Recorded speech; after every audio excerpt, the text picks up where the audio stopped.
Fueron días y días y días y días en que yo podía compararlo con los Sanfermines, es decir, quizá todavía con más entusiasmo, en romances, en besos, en abrazos, en gritos, muy emocionante, tremendamente emocionante. Y recuerdo naturalmente el momento en que por fin aparecieron los comandantes, pues sí, fue algo increíble, ¿no?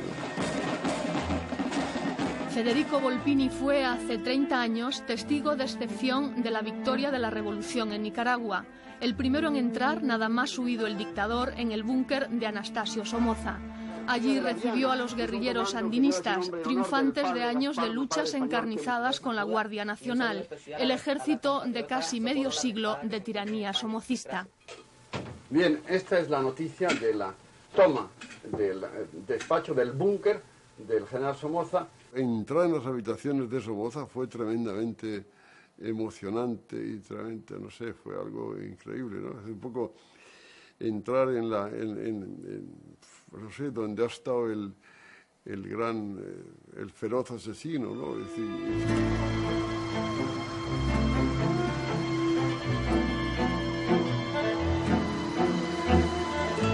la Revolución Francesa abrió la época de las revoluciones totales, aquellos procesos que permitían cambiar una sociedad de arriba abajo, el hombre nuevo, de manera que nada quedaba al margen, pues, del proceso revolucionario.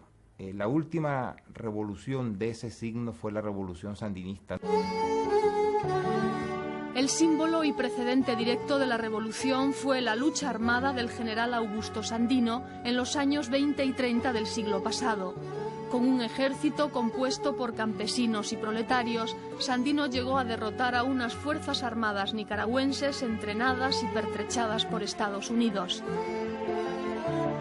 Sandino fue traicionado y asesinado con un engaño del entonces traductor Anastasio Somoza, que instauró una dictadura férrea. Y esto lo hereda el hijo, Luis Somoza, que muere del corazón, pero pasa el testigo a su hermano menor, Anastasio Somoza, que es el Somoza que gobierna Nicaragua cuando se inicia la revolución sandinista en 1978. Y es el último Somoza y lo que nosotros llamábamos en ese entonces el último Marine. Otro testigo de excepción, el diplomático y académico Augusto Zamora. Su padre estableció una casa de seguridad sandinista en su domicilio.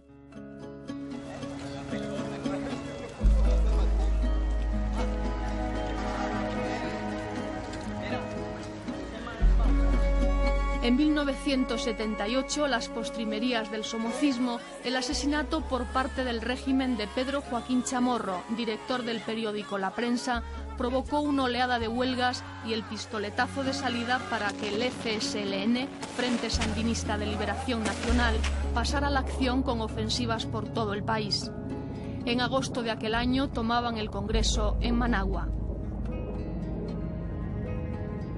Además, la guerrilla latinoamericana, la izquierda latinoamericana, que venía de una década larguísima de derrotas con el continente sumido en las más feroces dictaduras militares, muchas de estas organizaciones dieron órdenes a sus combatientes de ir a Nicaragua a luchar. Y entonces Nicaragua fue el punto de referencia de la izquierda latinoamericana, y ahí llegaron combatientes chilenos, argentinos, brasileños, panameños, cubanos, costarricenses, etcétera, y en fin, que aquello fue absolutamente impresionante. La Embajada de España en Managua, con el embajador Pedro de Aristegui a la cabeza, se convirtió en una de las pocas puertas para evacuar a gente del país. Nosotros evacuamos a miles de personas, los cálculos más optimistas, más conservadores, calculan que en torno a unos 10.000. Yo, por el número de vuelos y la gente que metíamos en el Hércules, que al final los acabamos metiendo por el peso del avión, más que por la capacidad de asiento, y se sentaban como podían, con la maleta que podían llevar. En fin, era vivir aquella escena de la salida de los helicópteros de la embajada americana en Saigón, pero 2 veces al día.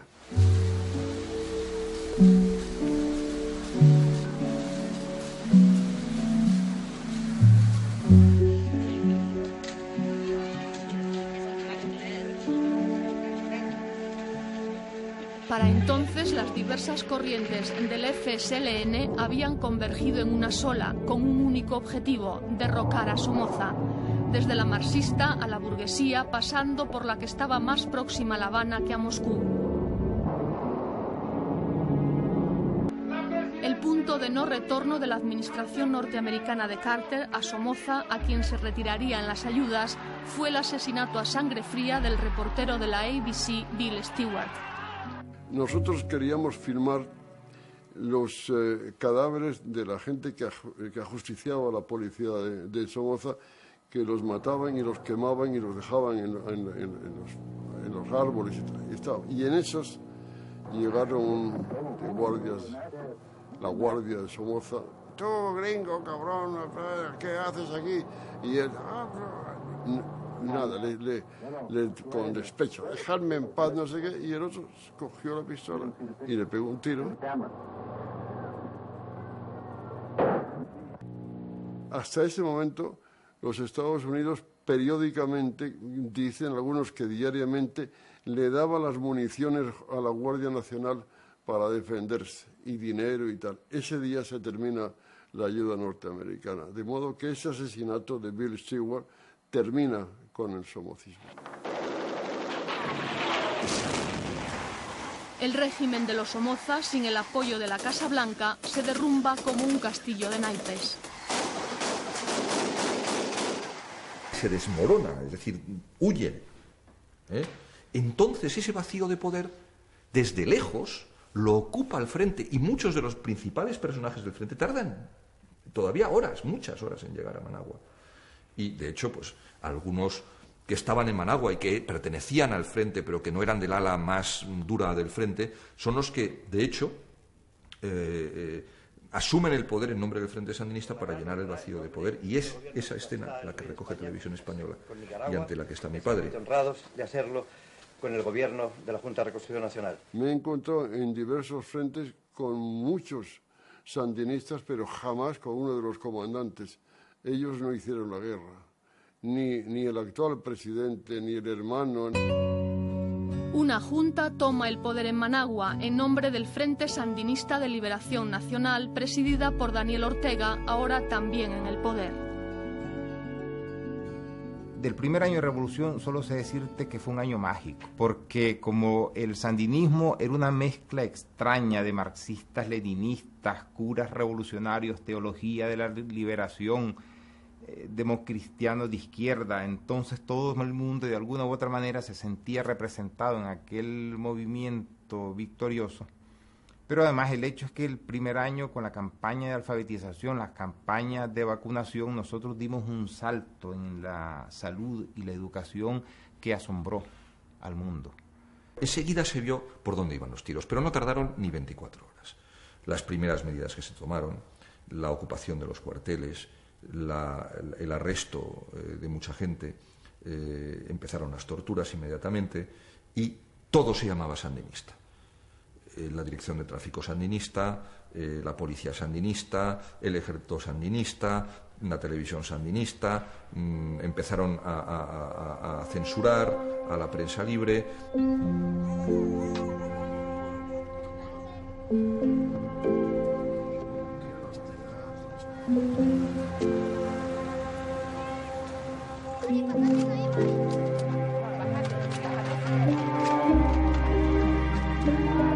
El escenario geopolítico de la revolución cambió radicalmente con el gobierno republicano de Reagan, que sustituyó al demócrata de Carter. Entonces se creó la Contra, guerrillas financiadas por la CIA con el dinero conseguido por la venta de armas al Irán de Jomeini, la otra gran revolución de 1979. Se violaban las leyes, ocultando las operaciones al Congreso, con el objetivo de minar a los sandinistas en Nicaragua. Después de la revolución, una década de guerra interna llevó a la ruina económica y décadas de convulsión política. Pero nadie olvida la ilusión compartida en la revolución. Un estallido de cólera, de cansancio, unas ganas de vivir, un afán de libertad. Pero todo eso acompaña a todas las revoluciones.